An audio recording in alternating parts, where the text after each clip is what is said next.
Bismillahirrahmanirrahim. Riwayat hidup Imam Ahmad bin Hanbal. Nama lengkapnya adalah Ahmad bin Muhammad bin Hanbal bin Hilal Asy-Syaibani. Beliau lahir di kota Baghdad pada bulan Rabiul Awal tahun 164 Hijriah atau 780 Masehi. Pada masa Khalifah Muhammad Al-Mahdi dari Bani Abbasiyah ketiga, nasab beliau yaitu Ahmad bin Muhammad bin Hanbal bin Hilal bin Asas bin Idris bin Abdullah sampai seterusnya. Jadi beliau serumpun dengan Nabi karena yang menurunkan Nabi adalah Mudhar bin Nidhar. Menurut sejarah, beliau lebih dikenal dengan Ibnu Hanbal, nisbah kepada kakeknya. Dan setelah mempunyai beberapa orang putra yang diantaranya bernama Abdullah, beliau lebih sering dipanggil Abu Abdullah. Akan tetapi, berkenaan dengan mazhabnya, maka kaum muslimin lebih menyebutnya sebagai mazhab Hambali dan sama sekali tidak menisbahkannya dengan kunyah tersebut.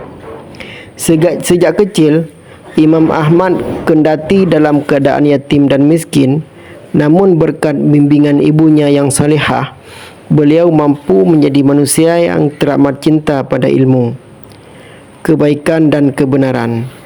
Dalam suasana serba kekurangan, tekad beliau dalam menuntut ilmu tidak pernah berkurang. Bahkan sekalipun beliau sudah menjadi imam, pekerjaan menuntut ilmu dan mendatangi guru-guru yang lebih alim tidak pernah berhenti. Melihat hal tersebut, ada orang bertanya, sampai kapan engkau berhenti dari mencari ilmu? Padahal engkau sekarang sudah mencapai kedudukan yang tinggi dan telah pula menjadi imam bagi kaum muslimin. Maka beliau menjawab, beserta tinta sampai liang lahat. Beliau menuntut ilmu dari banyak guru yang terkenal dan ahli bidangnya. Misalnya dari kalangan ahli hadis adalah Yahya bin Sa'id Al-Qattan, Abdurrahman bin Mahdi, Yazid bin Harun, Sufyan bin Uyainah dan Abu Dawud At-Tayalisi. Dari kalangan ahli fiqih adalah Waqi' bin Jarrah, Muhammad bin Idris Asy-Syafi'i dan Abu Yusuf sahabat Abu Hanifah dan lain-lain. Dalam ilmu hadis, beliau mampu menghafal sejuta hadis bersama sanad dan hal ihwal perawinya. Meskipun Imam Ahmad seorang yang kekurangan, namun beliau sangat memelihara kehormatan dirinya. Bahkan dalam keadaan tersebut, beliau senantiasa berusaha menolong dan tangannya selalu di atas. Beliau tidak pernah gusar hatinya untuk mendermakan sesuatu yang dimiliki satu-satunya pada hari itu. Di samping itu, beliau terkenal sebagai seorang yang zuhud dan wara', bersih hatinya dari segala macam pengaruh kebendaan serta menyibukkan diri dengan zikir dan membaca Al-Quran, atau menghabiskan seluruh usianya untuk membersihkan agama dan mengikisnya dari kotoran-kotoran bid'ah dan pikiran-pikiran yang sesat. Salah satu karya besar beliau adalah Al-Musnad yang memuat 40.000 hadis. Di samping beliau mengatakannya sebagai kumpulan hadis-hadis sahih dan layak dijadikan hujah, karya tersebut juga mendapat pengakuan yang hebat dari para ahli hadis.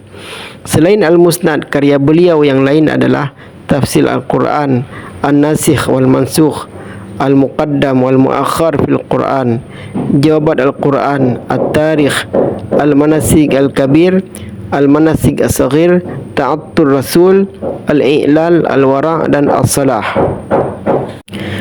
Ujian dan tantangan yang dihadapi Imam Ahmad adalah hempasan badai filsafat atau paham-paham Mu'tazilah yang sudah merasuk di kalangan penguasa.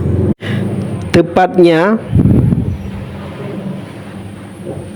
di masa Al-Ma'mun dengan idenya atas kemakhlukan Al-Quran. Sekalipun Imam Ahmad sadar akan bahaya yang segera menimpanya, namun beliau tetap gigih mempertahankan pendirian dan mematahkan hujah kaum Mu'tazilah serta mengingatkan akan bahaya filsafat terhadap kemurnian agama. Beliau berkata tegas pada Sultan bahawa Al-Quran bukanlah makhluk sehingga beliau diseret ke penjara. Beliau berada di penjara selama 3 periode kekhalifahan. Beliau berada di penjara selama 3 periode kekhalifahan, iaitu Al-Ma'mun, Al-Mu'tasim dan terakhir Al-Wathiq. Setelah Al-Wathiq tiada, diganti oleh Al-Mutawakkil yang arif dan bijaksana, dan Imam Ahmad pun dibebaskan. Imam Ahmad lama mendekam dalam penjara dan dikucilkan dari masyarakat. Namun berkat keteguhan dan kesabarannya, selain mendapat penghargaan dari Sultan, juga memperoleh keharuman atas namanya. Ajarannya makin banyak diikuti orang dan mazhabnya tersebar di sekitar Iraq dan Syam. Tidak lama kemudian, beliau meninggal karena rasa sakit dan luka yang dibawanya dari penjara semakin parah dan beliau wafat pada 12 Rabiul Awal 241 Hijriah 855 Masehi. Pada hari itu, tidak kurang dari 130,000 muslimin yang hendak mensalatkannya dan 10,000 orang Yahudi dan Nasrani yang masuk Islam. Menurut sejarah, belum pernah terjadi jenazah disalatkan orang sebanyak itu kecuali Ibnu Taimiyah dan Ahmad bin Hanbal. Semoga Allah senantiasa memberikan rahmat atas keduanya. Amin. Bismillahirrahmanirrahim. Imam Malik bin Anas, biografi dan kisah teladan. Malik bin Anas bin Malik bin Amr Al-Imam Abu Abd Abdullah Al-Humyari Al-Sabahi Al-Madani, lahir di Madinah 93 Hijriah 714 Masehi dan wafat pada tahun 179 Hijriah atau 800 Masehi. Beliau adalah pendiri mazhab Maliki yang ahli di bidang fiqh dan hadis. Beliau juga merupakan penyusun kitab Al-Muwatta yang menghabiskan waktu 40 tahun dan kitabnya telah diperlihatkan kepada 70 ahli fiqh di Madinah. Anas, ayah beliau, merupakan periwayat hadis, dan Malik bin Amr, kakek beliau, adalah ulama dari kalangan tabi'in. Kakeknya banyak meriwayatkan hadis dari tokoh-tokoh besar sahabat seperti Umar bin Khattab, Uthman bin Affan, Talhah bin Ubaidillah, Ummul Mukminin Aisyah, Abu Hurairah, Hasan bin Thabit, dan Uqail bin Abi Thalib. Imam Malik merupakan pribadi yang tekun. Saat masih kecil, Imam Malik sudah hafal Al-Quran. Lalu beliau beralih menghafal hadis setelahnya. Selain menghafal, Imam Malik juga rajin belajar ilmu fikih. Beliau belajar ilmu fikih kepada Rabi'ah bin Abdurrahman. Beliau juga belajar di halaqah Abdurrahman bin Hurmuz selama 13 tahun tanpa diselingi belajar kepada guru lain. Beliau juga tidak pernah mengembara ke negeri lain untuk mencari ilmu. Beliau hanya mencukupkan belajar ilmu kepada tokoh dan ulama dari kalangan tabi'in di Madinah.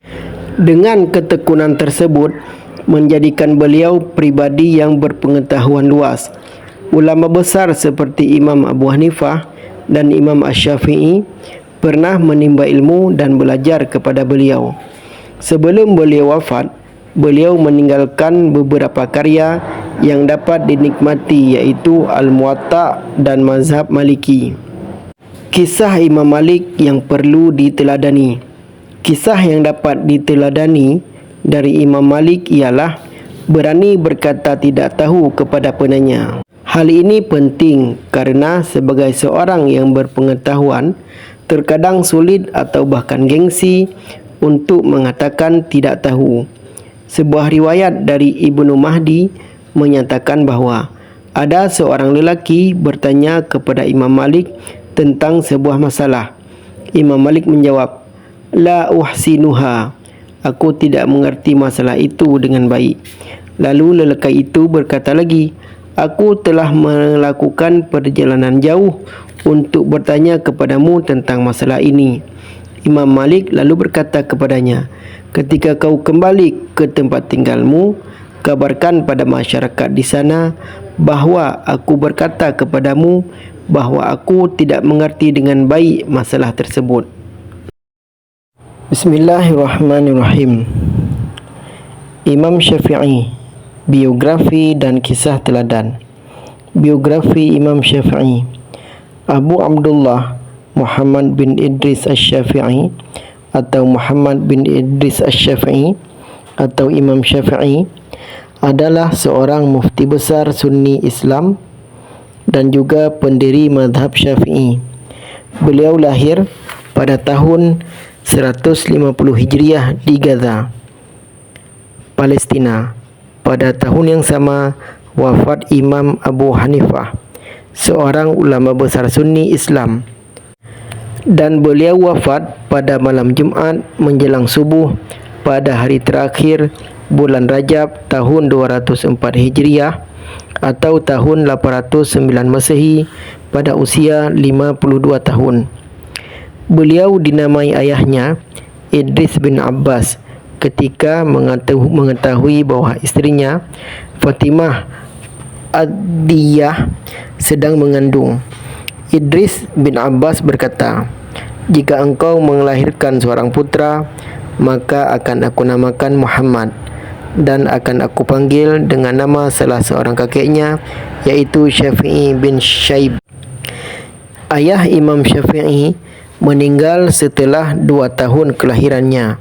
Lalu ibunya membawanya ke Mekah, tanah air nenek moyang. Sejak kecil beliau cepat menghafal syair, pandai bahasa Arab dan sastra sampai-sampai As-Sama'i berkata, "Saya mentashih syair-syair Bani Huzail dari seorang pemuda dari Quraisy yang disebut Muhammad bin Idris. Ia adalah imam bahasa Arab." Perjalanan pendidikan di Mekah, beliau berguru kepada Muslim bin Khalid Az-Zanji, Abdurrahman bin Abi Bakar Al-Mulaiki, Sa'ad bin Salim, Fudail bin Ayyad, dan beberapa ulama lainnya pada bidang fiqih. Saat usia 20 tahun, beliau pergi ke Madinah dan berguru kepada Imam Malik bin Anas pada bidang fiqih. Ia mengaji kitab Muwatta kepada Imam Malik dan menghafalnya dalam 9 malam. Beliau sangat mengagumi Imam Malik di Madinah dan Imam Sufyan bin Uyainah di Mekah. Hal itu terlihat ketika menjadi imam. Beliau pernah menyatakan, seandainya tidak ada Malik bin Anas dan Sufyan bin Uyainah, niscaya akan hilanglah ilmu dari Hijaz. Selain kepada Imam Malik, beliau juga belajar kepada beberapa ulama besar lainnya di Madinah seperti Ibrahim bin Sa'ad, Ismail bin Ja'far, Attaf bin Khalid, Abdul Aziz Ad-Darawardi. Setelah belajar di Madinah, beliau melanjutkan perjalanan ke Yaman dan belajar kepada Mutarif bin Madhin, Hisham bin Yusuf, Al-Qadhi, dan banyak lagi yang lainnya. Kemudian beliau melanjutkan belajarnya kepada Muhammad bin Al-Hasan, seorang ahli fikih, Ismail bin Uyainah, dan Abdul Wahab As-Saqafi di negeri Iraq. Setelah itu beliau bertemu dengan Ahmad bin Hanbal di Mekah tahun 187 Hijriah dan di Baghdad tahun 15 Hijriah. Darinya beliau menimba ilmu fiqihnya usul mazhabnya, penjelasan nasikh dan mansuhnya. Di Baghdad, Imam Syafi'i menulis perkataan lamanya Qaul Qadim di Mesir. Pada tahun 200 Hijriah, beliau menuliskan perkataan baru Qaul Al-Jadid. Kisah Imam Syafi'i yang perlu diteladani. 1. Tidak sewenang-wenang meskipun kepada murid. Suatu hari, Imam Syafi'i yang saat itu berada di Mesir memanggil seorang muridnya yang bernama Rabi' bin Sulaiman. Imam Syafi'i berkata, "Wahai Rabi', ini surahku.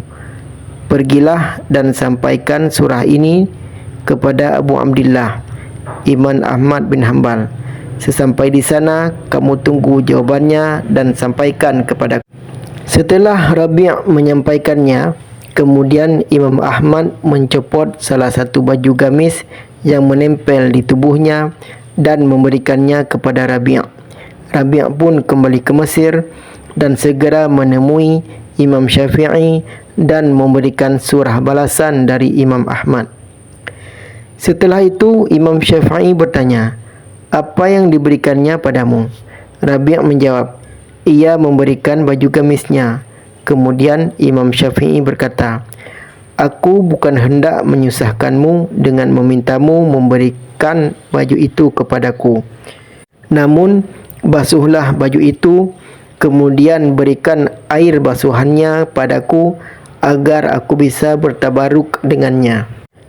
Imam Rabi' menjelaskan bila Imam Syafi'i menyimpan air tersebut dan menggunakannya untuk cuci muka setiap hari, hal ini menunjukkan bahawa hubungan guru dan murid ini tidak menghalangi untuk bertabaruk sebagai bentuk pengakuan akan kesalehan dan keilmuan seseorang.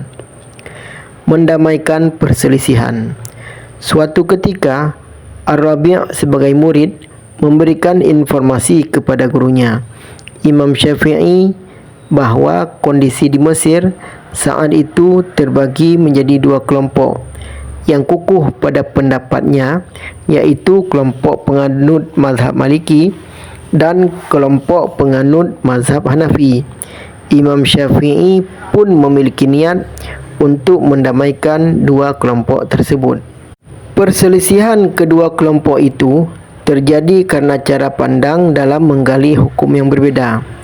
Kelompok mazhab Maliki berpendapat bahawa jika suatu persoalan hukum tidak ditemukan dalam Al-Quran, maka selanjutnya adalah mencari pada hadis Rasulullah SAW, baik mutawatir ataupun ahad. Sedangkan kelompok mazhab Hanafi berpendapat bahawa setelah Al-Quran, hadis mutawatir saja yang dapat dijadikan landasan. Bila tidak ditemukan, maka selanjutnya dengan melakukan ijtihad dengan akal. Sebagai contoh, dalam menentukan bilangan solat witir, kelompok mazhab Hanafi berpendapat bilangan witir adalah 3 rakaat dengan 1 kali salam. Dalam hal ini, ia lebih memilih menggunakan qiyas karena sesuatu yang memiliki persamaan maka hukumnya sama. Menurutnya, salat maghrib adalah witir dengan 3 rakaat. Maka, salat witir malam pun disamakan dengan jumlah rakaat yang sama, yakni 3 rakaat dengan 1 salam. Sedangkan kelompok mazhab Maliki mengatakan salat witir harus tersusun dari 2 dan 1 rakaat. Pendapat ini berbeda dengan kelompok mazhab Hanafi yang mendasarkan argumennya pada sebuah hadis yang menyebutkan ganjilnya rakaat salat witir. Menurut kelompok mazhab Maliki, bagaimana bisa diganjilkan jika tidak didahului oleh salat genap, salat 2 rakaat terlebih dahulu? Imam Syafi'i menengahi kedua pendapat tersebut dengan mengatakan bahawa Rasul salat witir dengan 1 rakaat. Oleh karena itu, bilangan rakaat witir adalah 1 rakaat. Bismillahirrahmanirrahim. Riwayat hidup Imam Ahmad bin Hanbal. Nama lengkapnya adalah Ahmad bin Muhammad bin Hanbal bin Hilal Asy-Syaibani. Beliau lahir di kota Baghdad pada bulan Rabiul Awal tahun 164 Hijriah atau 780 Masehi. Pada masa Khalifah Muhammad Al-Mahdi dari Bani Abbasiyah ketiga, nasab beliau iaitu Ahmad bin Muhammad bin Hambal bin Hilal bin Asas bin Idris bin Abdullah sampai seterusnya. Jadi beliau serumpun dengan Nabi karena yang menurunkan Nabi adalah Mudhar bin Nidhar. Menurut sejarah, beliau lebih dikenal dengan Ibnu Hambal, nisbah kepada kakeknya. Dan setelah mempunyai beberapa orang putra yang diantaranya bernama Abdullah, beliau lebih sering dipanggil Abu Abdullah. Akan tetapi, berkenaan dengan mazhabnya, maka kaum muslimin lebih menyebutnya sebagai mazhab Hambali dan sama sekali tidak menisbahkannya dengan kunyah tersebut. Sejak kecil, Imam Ahmad kendati dalam keadaan yatim dan miskin, namun berkat bimbingan ibunya yang salihah, beliau mampu menjadi manusia yang teramat cinta pada ilmu, kebaikan dan kebenaran. Dalam suasana serba kekurangan, tekad beliau dalam menuntut ilmu tidak pernah berkurang, bahkan sekalipun beliau sudah menjadi imam. Pekerjaan menuntut ilmu dan mendatangi guru-guru yang lebih alim tidak pernah berhenti. Melihat hal tersebut, ada orang bertanya, "Sampai kapan engkau berhenti dari mencari ilmu? Padahal engkau sekarang sudah mencapai kedudukan yang tinggi dan telah pula menjadi imam bagi kaum muslimin." Maka beliau menjawab, "Beserta tinta sampai liang lahat." Beliau menuntut ilmu dari banyak guru yang terkenal dan ahli bidangnya. Misalnya dari kalangan ahli hadis adalah Yahya bin Sa'id Al-Qattan, Abdurrahman bin Mahdi, Yazid bin Harun, Sufyan bin Uyainah dan Abu Dawud At-Tayalisi. Dari kalangan ahli fiqih adalah Waqi' bin Jarrah, Muhammad bin Idris Asy-Syafi'i dan Abu Yusuf sahabat Abu Hanifah dan lain-lain. Dalam ilmu hadis, beliau mampu menghafal 1 juta hadis bersama sanad dan hal ihwal perawinya. Meskipun Imam Ahmad seorang yang kekurangan, namun beliau sangat memelihara kehormatan dirinya. Bahkan dalam keadaan tersebut, beliau senantiasa berusaha menolong dan tangannya selalu di atas. Beliau tidak pernah gusar hatinya untuk mendermakan sesuatu yang dimiliki satu-satunya pada hari itu.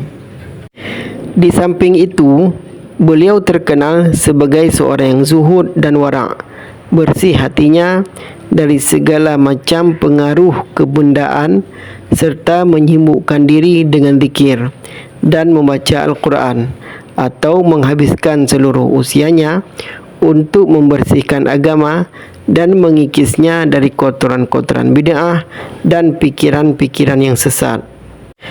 Salah satu karya besar beliau adalah Al-Musnad yang memuat 40.000 hadis. Di samping beliau mengatakannya sebagai kumpulan hadis-hadis sahih dan layak dijadikan hujah, karya tersebut juga mendapat pengakuan yang hebat dari para ahli hadis. Selain Al-Musnad, karya beliau yang lain adalah Tafsir Al-Quran, An-Nasikh wal Mansukh, Al-Muqaddam wal Muakhar fil Quran, Jawabat Al-Quran, At-Tarikh, Al-Manasik Al-Kabir, Al-Manasik As-Saghir, Ta'attur Rasul, Al-I'lal, Al-Wara' dan As-Salah. Ujian dan tantangan yang dihadapi Imam Ahmad adalah hempasan badai filsafat atau paham-paham Mu'tazilah yang sudah merasuk di kalangan penguasa. Tepatnya di masa Al-Ma'mun dengan idenya atas kemakhlukan Al-Quran. Sekalipun Imam Ahmad sadar akan bahaya yang segera menimpanya, namun beliau tetap gigih mempertahankan pendirian dan mematahkan hujah kaum Mu'tazilah serta mengingatkan akan bahaya filsafat terhadap kemurnian agama. Beliau berkata tegas pada Sultan bahawa Al-Quran bukanlah makhluk sehingga beliau diseret ke penjara. Beliau berada di penjara selama 3 periode kekhalifahan. Beliau berada di penjara selama 3 periode kekhalifahan, iaitu Al-Ma'mun, Al-Mu'tasim dan terakhir Al-Wathiq. Setelah Al-Wathiq tiada, diganti oleh Al-Mutawakkil yang arif dan bijaksana, dan Imam Ahmad pun dibebaskan.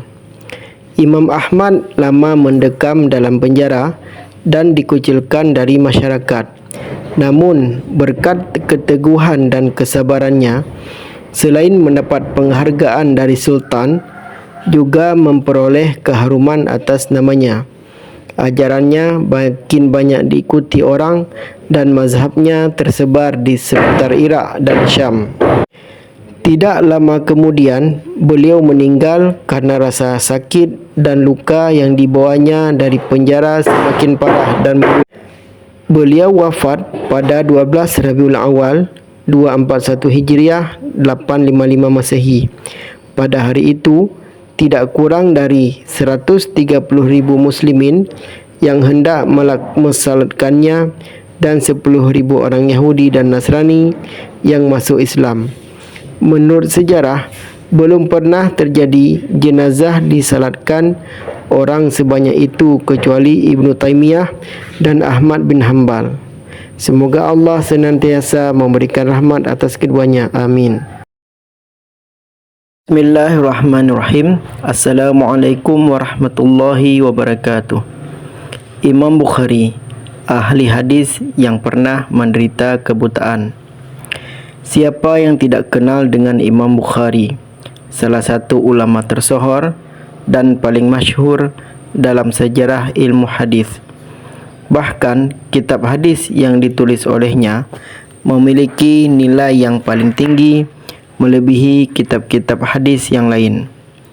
Imam Bukhari bernama lengkap Abu Abdillah Muhammad bin Ismail bin Ibrahim bin Al-Mughfirah Al-Bukhari Al-Jifi.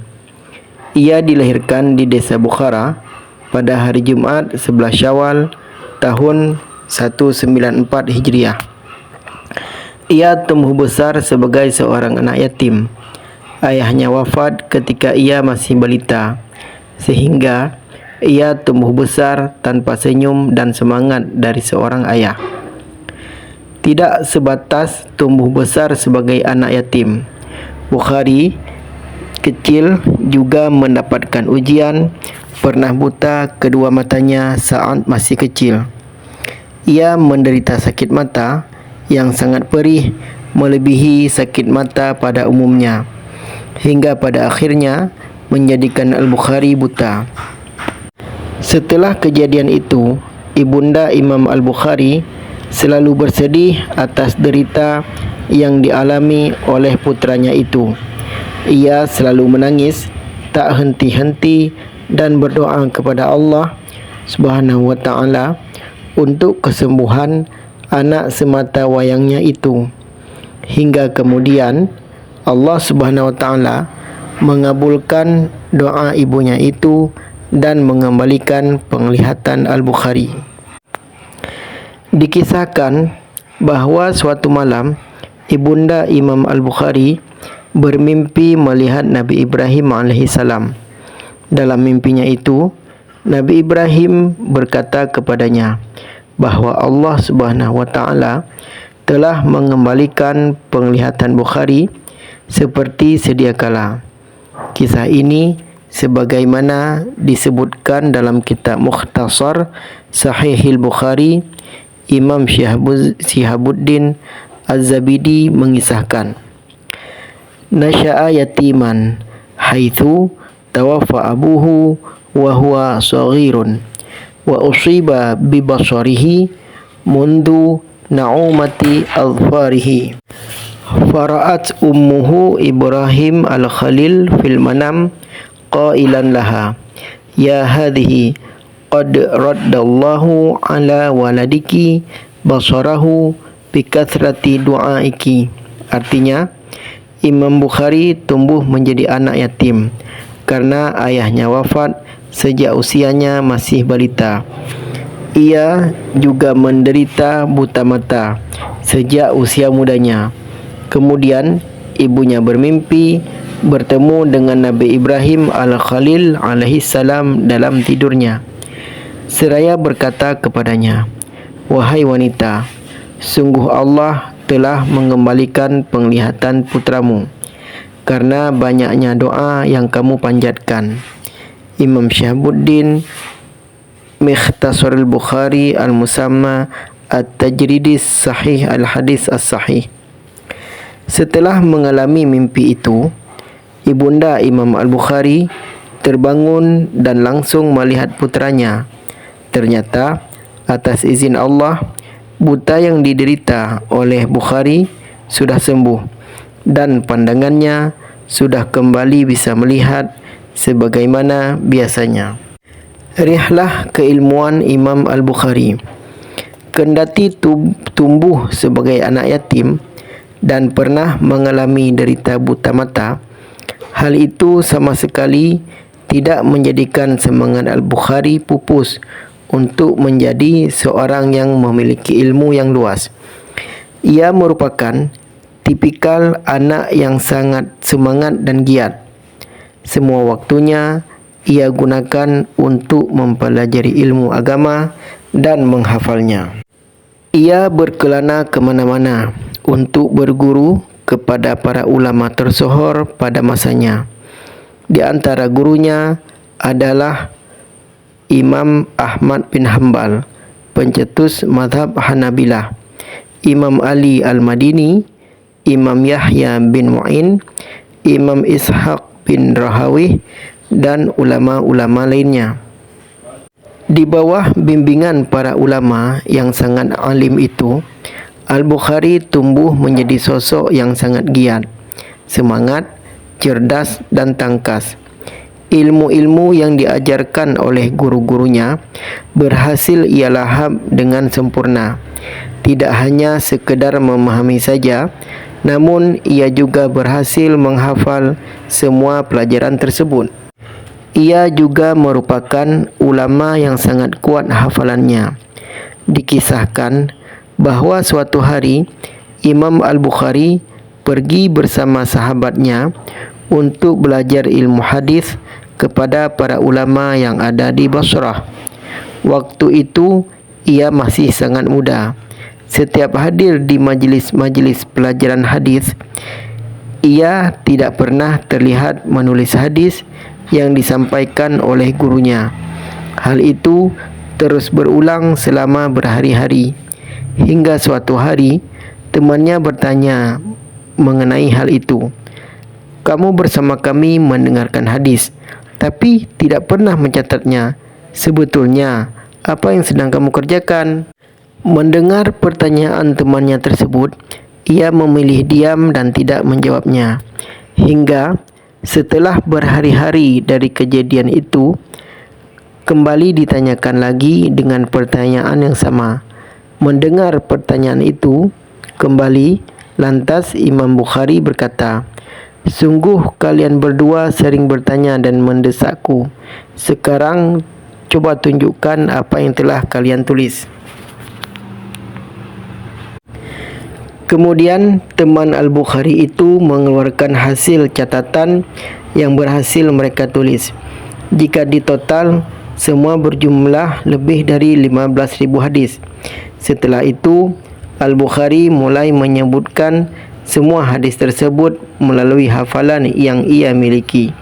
Bahkan sembari mendengarkan hafalan hadis yang dibaca oleh Al-Bukhari, teman-temannya membenahi dan membenarkan tulisan-tulisan hadis yang ia tulis. Lantas kemudian ia berkata, "Atarawna anni akhtalifu hadran wa udayyi'u ayyami fa'arafna annahu la yataqaddamahu ahadun."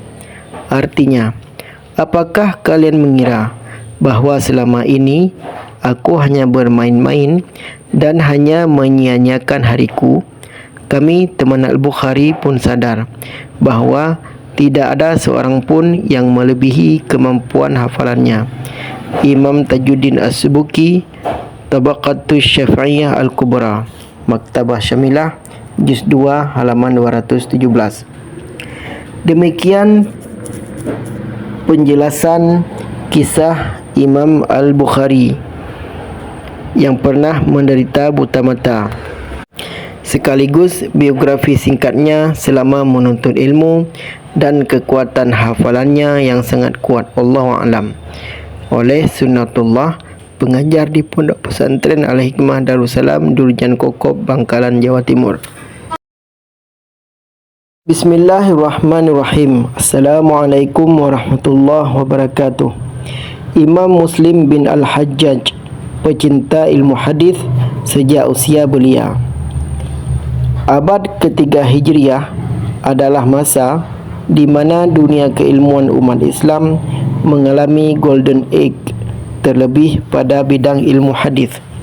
Banyak kitab ilmu hadis yang lahir pada abad ini dengan tema yang beragam, mulai dari dokumentasi hadis sahih, dokumentasi hadis yang berkaitan dengan hukum, ahadithul ahkam, penjelasan istilah-istilah dalam ilmu hadis, dan lain-lain. Nama-nama besar seperti Imam Al-Bukhari, Ibnu Ma'in, Ahmad bin Hanbal, dan Abu Dawud turut menghiasi masa ini. Pada tahun 206 Hijriah, di Naisabur, sebuah kota di Iran bagian utara, lahir seorang anak yang kelak menjadi salah satu tokoh terbesar dalam sejarah Islam. Anak tersebut merupakan putra seorang ulama keturunan Arab dari kabilah Qushairi bernama Al-Hajjaj. Ia adalah Muslim bin Al-Hajjaj Al-Qusairi An-Nasaiburi, penyusun kitab Sahih Muslim. Sejak kecil, Imam Muslim bin Al-Hajjaj sudah mencintai ilmu hadis. Menurut catatan Al-Zahabi, Muslim bin Al-Hajjaj sudah mengumpulkan riwayat hadis sejak umur 12 tahun, tepatnya pada tahun 218 Hijriah. Syamsuddin Al-Zahabi, Tadhkiratul Hufadz, Beirut, Darul Kutubil Ilmiyah, Juz 2, halaman 125. Tumbuh sebagai pencinta ilmu, Muslim bin Al-Hajjaj seolah tak pernah merasa puas dengan pencapaiannya. Cinta dan semangatnya terhadap ilmu, khususnya ilmu hadis, tidak terkikis oleh waktu. Setelah belajar pada para ulama tanah kelahirannya seperti Ibnu Ruhawayh dan Yahya bin Yahya, ia berkeliling ke negeri-negeri Islam untuk berguru pada ulama di tempat-tempat tersebut.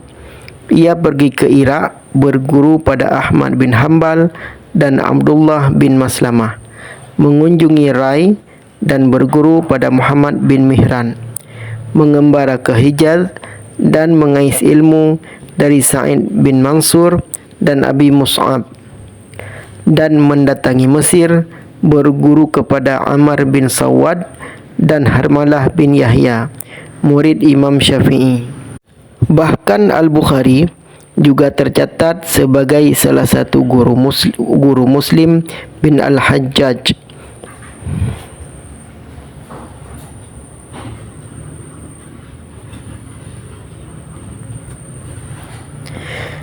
Di samping kedalaman ilmu yang ia miliki, Imam Muslim bin Al-Hajjaj adalah seorang pedagang pakaian. Tidak mengherankan karena pada masa itu Naisabur menjadi kota fashion. Dalam arti produk pakaian kota tersebut banyak diminati oleh masyarakat mancanegara, termasuk para penguasa. Bagi Muslim bin Al-Hajjaj, berdagang bukanlah sesuatu yang dapat menghalangi kinerja keilmuannya. Bahkan di toko tempat ia berdagang, ia masih sempat mengajar. Nikmat ilmu Muslim bin Al-Hajjaj seolah begitu sempurna. Selain diberi keinginan kuat untuk memperdalam ilmu, ia diberi kemudahan rezeki untuk melancarkan berbagai kebutuhan ilmunya.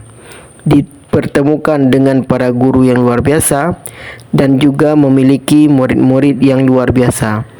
Nama-nama besar seperti Abu Isa At-Tirmidzi, penulis Sunan At-Tirmidzi, Muhammad Ibnu Khuzaimah, penulis Sahih Ibnu Khuzaimah, dan Abu Awanah, penulis Sahih Ibnu Awanah, tercatat sebagai bagian dari orang-orang yang mengambil ilmu dari Imam Muslim bin Al-Hajjaj. Tokoh besar ini wafat pada bulan Rajab tahun 261 Hijriah dalam usia yang belum genap 55 tahun. Dalam bidang keilmuan, ia mewariskan banyak kitab karangannya. Selain kitab sahihnya, ada banyak karya lain yang ia tinggalkan. Di antaranya At-Tamyiz, sebuah kitab tentang teori kritik hadis, Naqdul Hadis, At-Tabaqat, dan Asma'ur Rijal. Namun sayangnya, banyak kitab karangannya yang tidak terawat dengan baik. Hingga kini hanya mendengar nama-namanya saja tanpa pernah melihat wujudnya. Wallahu a'lam. Bismillahirrahmanirrahim. Biografi ringkas Imam Nawawi. Beliau adalah Yahya bin Syaraf bin Hasan bin Husain An-Nawawi Ad-Dimsyaqi Abu Zakaria.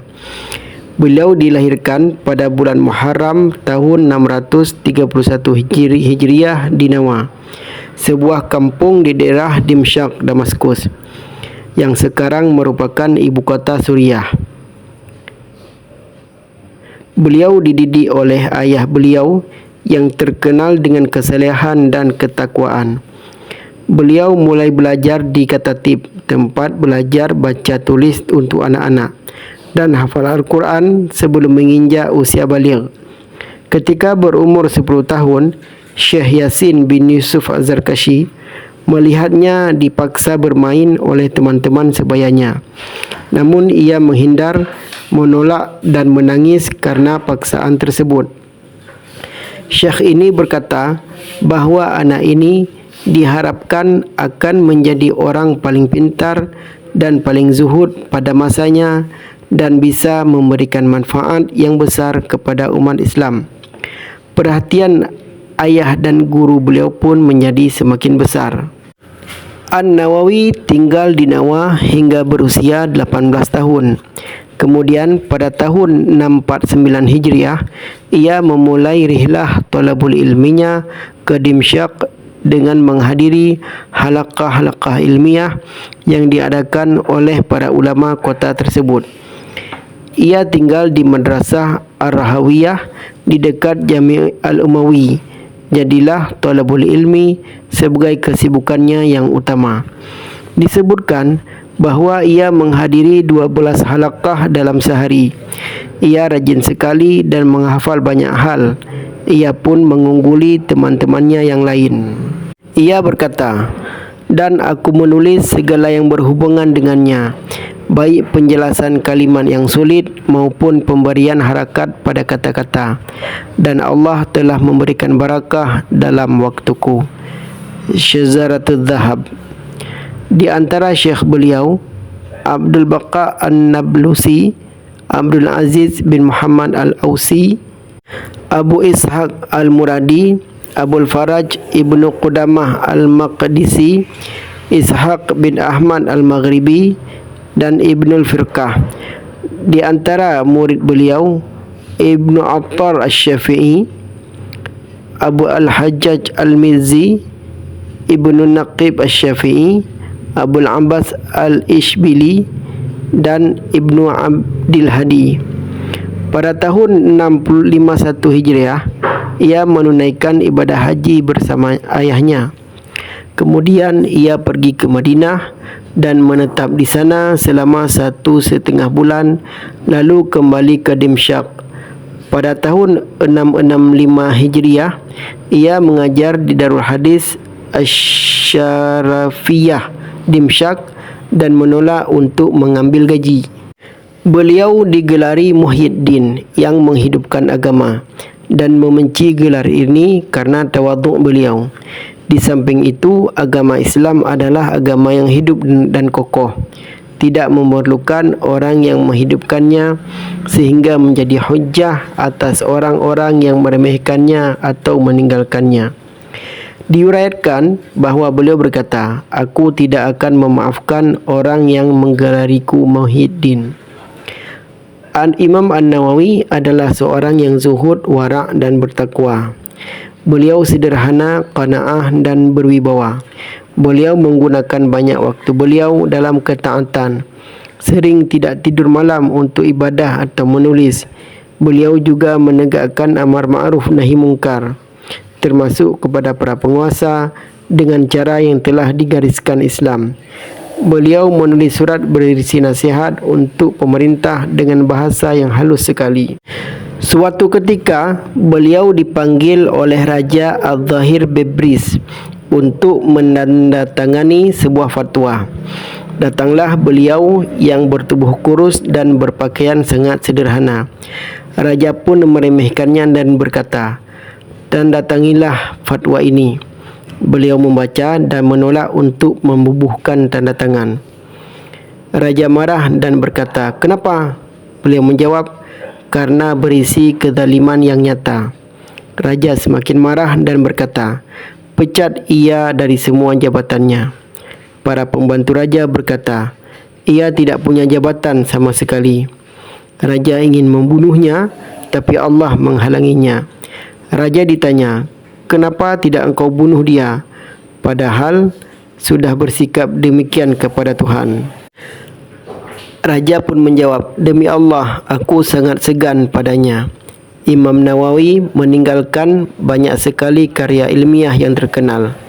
Jumlahnya sekitar 40 kitab. Di antaranya 1. Dalam bidang hadis, Arba'in Riyadus Salihin, Al-Minhaj, Syarah Sahih Muslim, At-Taqrib wa Taisir fil Ma'rifat Sunan Al-Bashir An-Nadhir.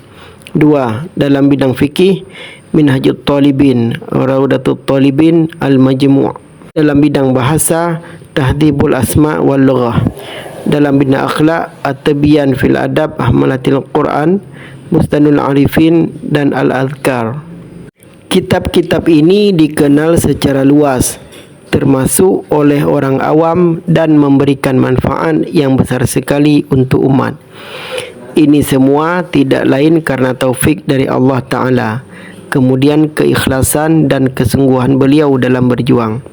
Secara umum, beliau termasuk salafi dan berpegang teguh pada manhaj ahlul hadis, tidak terjerumus dalam filsafat, dan berusaha meneladani generasi awal umat dan menulis bantahan untuk ahli bid'ah yang menyelisihi mereka. Namun beliau tidak maksum, terlepas dari kesalahan, dan jatuh dalam kesalahan yang banyak terjadi pada ulama-ulama di zaman beliau, yaitu kesalahan dalam masalah sifat-sifat Allah Subhanahu wa Ta'ala. Beliau kadang mentakwil dan kadang-kadang tafwid. Orang yang memperhatikan kitab-kitab beliau akan mendapatkan bahawa beliau bukanlah muhaqqiq dalam bab ini, tidak seperti dalam cabang ilmu yang lain. Dalam bab ini, beliau banyak mendasarkan pendapat beliau pada nukilan-nukilan dari para ulama tanpa mengomentarinya. Bismillahirrahmanirrahim. Ibnu Taimiyah adalah ulama besar yang lahir pada tahun 661 Hijriah di wilayah Harran, negeri Syam. Ia merupakan ulama terkenal yang berasal dari keluarga alim dan terkemuka.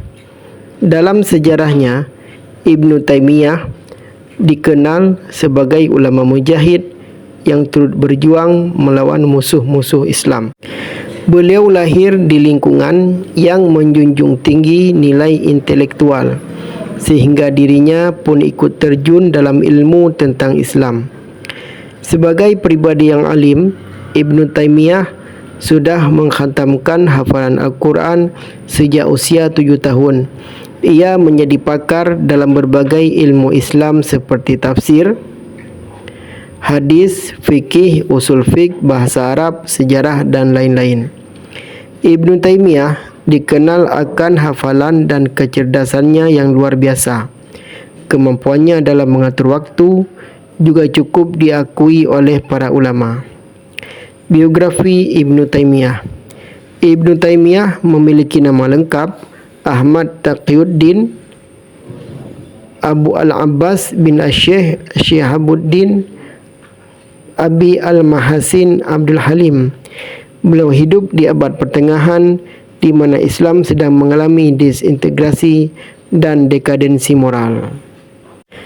Karena hal itu, beliau menuliskan sejumlah pemikiran yang cukup fenomenal dalam sejarah Islam. Mengutip buku Panorama Maqasid Syariah karya Dr. Sutisna dan kawan-kawan, buah pemikirannya dipuji oleh banyak orang. Bahkan tak sedikit pula yang mempercayai dan mengikuti ajarannya. Adapun beberapa karya yang diciptakan oleh Ibnu Taimiyah, di antaranya Majmu' al-Fatawa, Dar'ut Ta'arud, Al-Aql wa Naql, Minhaj as-Sunnah wan Nabawiyah, dan Naqdu at-Ta'sis. Kitab-kitab tersebut menjadi bukti atas prestasi Ibnu Taimiyah di bidang keilmuan. Lebih dari 200 ulama pernah menjadi guru beliau. Para ulama tersebut diantaranya Syarifuddin Al-Maqdisi, Ahmad bin Syekh Kamal, Syamsuddin Abu Abdullah, dan masih banyak lagi. Dalam buku Belajar Toleransi dari Ibnu Taimiyah karya Muhammad Ihsan, disebutkan bahwa Ibnu Taimiyah memiliki kemampuan argumentasi yang sangat kuat. Bahkan saat ia masih kecil, seorang Yahudi bisa masuk Islam melalui campur tangannya. Kapasitasnya sebagai seorang mufti dan ulama tidak pernah diragukan lagi. Ia telah mendapatkan rekomendasi untuk berfatwa dari gurunya, Syarifuddin Al-Maqdisi, saat usianya masih 19 tahun. Bahkan sang guru seringkali membanggakan rekomendasinya dengan mengatakan, "Sayalah yang mengizinkan ia untuk berfatwa." Jika dilihat dari sisi akademisnya, Ibnu Taimiyah memiliki keilmuan yang sangat luas dan beragam. Tidak hanya terbatas pada kajian keagamaan saja, ia juga sangat menguasai ilmu umum seperti kebahasaan, khat, hisab, sejarah, dan ilmu falak. Mengutip buku Jual Beli Online Ibnu Taimiyah oleh Aryadi, Ibnu Taimiyah mempunyai pendirian yang tetap terhadap pendapatnya. Pandangannya terhadap ide dan praktek Islam murni selalu ia pertahankan dengan argumentasi yang logis dan kuat. Perjuangan Ibnu Taimiyah untuk menghidupkan kembali Islam yang murni itu mendapat banyak tantangan dari berbagai pihak. Meski begitu, ia tetap gigih memperjuangkannya. Bismillahirrahmanirrahim. Assalamualaikum warahmatullahi wabarakatuh.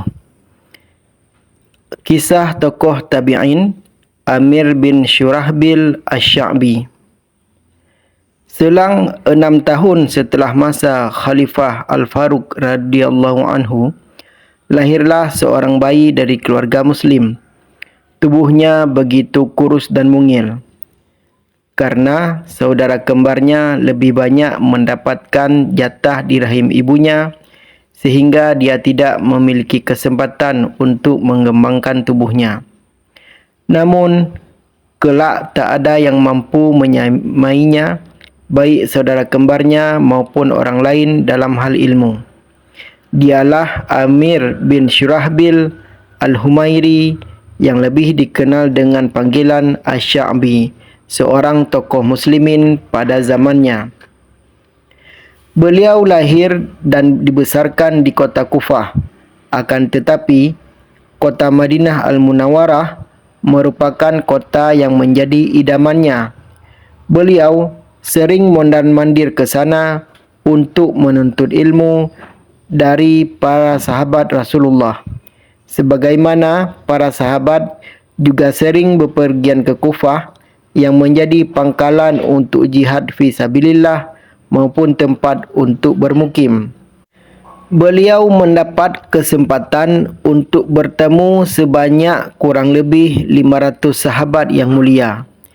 Beliau meriwayatkan dari sahabat-sahabat utama seperti Ali bin Abi Thalib, Sa'ad bin Abi Waqqas, Zaid bin Thabit, Ubadah bin Samit, Abu Musa al-Ash'ari, Abu Sa'id al-Khudri, Nu'man bin Bashir, Abdullah bin Umar, Abdullah bin Abbas, Adi bin Hatim, Abu Hurairah, Ummul Mukminin Aisyah radhiyallahu anhu dan lain-lain. Asy-Sya'bi dikenal sebagai pemuda yang cerdas, lembut hatinya, tajam analisanya, bagus pemahamannya dan kuat daya hafal dan ingatannya. Diriwayatkan bahawa dia berkata, "Tiada aku menulis di lembaran putih atau aku dengan hadis dari seorang, melainkan aku mampu menghafalnya. Dan tiada pernah aku mendengar perkataan dari orang, melainkan aku tak ingin dia mengulangi ucapannya." Sungguh pemuda ini sangat gemar berkutat dengan ilmu.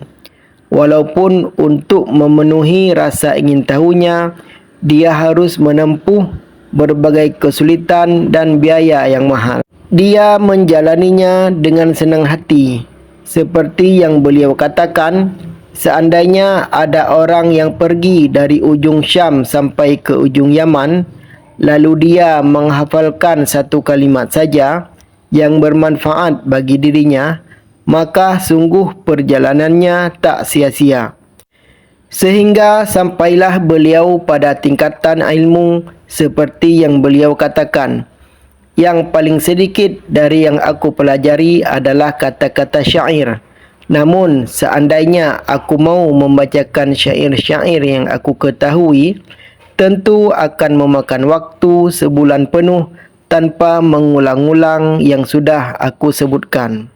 Telah disediakan kesempatan bagi beliau untuk mengisi suatu halaqah ilmu di Masjid Jami' Kufah, di mana para pengikutnya berkumpul dalam kelompok-kelompok. Padahal waktu itu masih banyak sahabat Rasulullah sallallahu alaihi wasallam yang hidup dan mondar-mandir di tengah-tengah umat Islam. Bahkan suatu kali Abdullah bin Umar mendengarkan Asy-Sya'bi bercerita dengan rinci tentang sejarah peperangan. Demikian mengagumkannya hingga Ibnu Umar berkata, "Aku hadir dan mendengarkannya dengan telingaku sendiri apa yang dikisahkan oleh Asy-Sya'bi. Sungguh dia lebih baik periwayatannya dariku." Bukti-bukti akan keluasan ilmu Asy-Sya'bi dan ketajaman ingatannya sangat banyak. Di antaranya adalah kisah yang beliau ceritakan sendiri. "Telah datang kepadaku dua orang yang saling membanggakan kaumnya.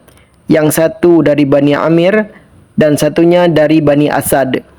Orang dari Bani Amir unggul atas lawannya dan berlaku kasar dengan menyeret orang dari Bani Asad tersebut ke hadapanku. Sementara yang diseret dengan lemah berkata, 'Lepaskan aku, lepaskan aku.' Namun dia berkeras dan berkata, 'Tidak akan kulepas sebelum diakui oleh Asy-Sya'bi bahawa kemenangan ada di pihakku.'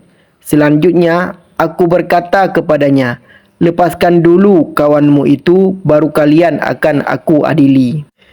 Terhadap orang dari Bani Asad, aku katakan, 'Mengapa engkau merasa lemah dan kalah di hadapannya? Sesungguhnya kalian Bani Asad memiliki 6 kebanggaan yang tak dimiliki oleh bangsa-bangsa Arab yang lain.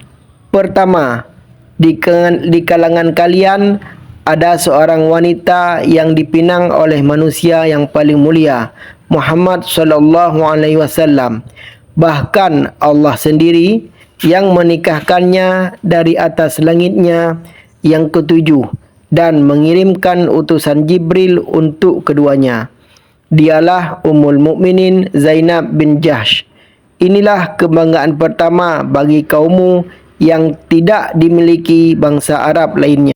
Kedua, di antara kaum kalian ada seorang penduduk syurga yang berjalan di atas muka bumi, yaitu Uqaisyah bin Mihsan.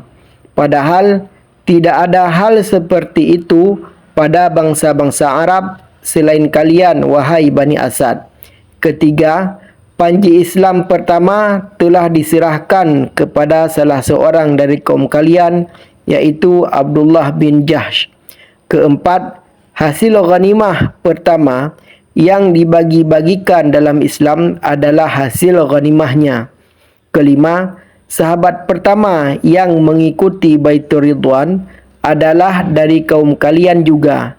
Ketika kawan kalian Abu Sinan bin Wahab mendatangi Rasulullah dan berkata, "Wahai Rasulullah, ulurkan tangan anda. Aku akan membaiat anda." Nabi, "Baiat atas apa?"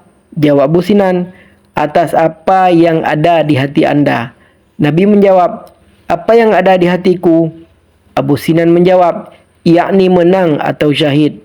Lantas Nabi menjawab lagi, "Benar." Kemudian orang-orang membaiat Nabi seperti baiatnya Abu Sinan. Keenam, bahawa Bani Asad adalah sepertujuh dari muhajirin yang turut dalam perang Badar. Mendengar uraian di atas, orang dari Bani Amir terkejut dan terdiam. Tidak diragukan lagi dalam masalah ini, Asy-Sya'bi ingin membela pihak lemah yang dikalahkan oleh kaum yang kuat. Seandainya orang dari Bani Amir yang kalah, tentu Asy-Sya'bi akan menyebutkan pula kebaikan-kebaikan kaumnya yang tak diketahui oleh keduanya. Tatkala tampuk khilafah beralih ke tangan Abdul Malik bin Marwan, Amirul Mukminin menulis surat kepada gubernurnya di Iraq, Hajjaj bin Yusuf. "Hendaknya engkau mengirim kepadaku seorang yang mahir dalam hal agama dan dunia, yang akan aku jadikan sebagai teman dan pendampingku." Lalu diutuslah Asy-Sya'bi dan Amirul Mukminin berkenan menjadikannya sebagai pendamping dan memanfaatkan ilmunya ketika menghadapi kesulitan, memakai pandangannya setiap kali membutuhkan, dan menjadikan dia sebagai utusannya untuk bernegosiasi dengan raja-raja di muka bumi. Suatu kali Asy-Sya'bi diutus untuk urusan penting menemui Justinian Kaisar Romawi. Setibanya beliau di Romawi dan setelah memberikan keterangan, Kaisar Romawi kagum akan kecerdasan dan kelihayannya, serta takjub akan keluasan wawasan dan kekuatan daya tangkapnya. Dia bahkan meminta kesediaan Asy-Sya'bi untuk memperpanjang kunjungannya sampai beberapa hari, sesuatu yang tidak pernah dilakukan Kaisar terhadap para utusan yang lain. Ketika Asy-Sya'bi mendesak agar segera diizinkan pulang ke Damaskus, Justinian berkata, "Apakah anda dari keturunan raja-raja?" Beliau menjawab, "Tidak, saya seperti umumnya kaum muslimin." Setelah beliau diizinkan pulang, Kaisar berkata, "Jika anda telah sampai kepada Abdul Malik bin Marwan dan menyampaikan apa yang dikehendakinya, berikan surat ini kepadanya." Setibanya Asy-Sya'bi di Damaskus, beliau bersegera menghadap Khalifah Abdul Malik untuk melaporkan apa yang dia lihat dan dia dengar. Ketika hendak beranjak pulang, beliau berkata, "Wahai Amirul Mukminin, Kaisar Romawi juga menitipkan surat ini untuk anda." Kemudian beliau pulang. Ketika Amirul Mukminin membaca surat tersebut, beliau berkata kepada pembantunya, "Panggillah Asy-Sya'bi kemari." Maka Asy-Sya'bi kembali menghadap Khalifah.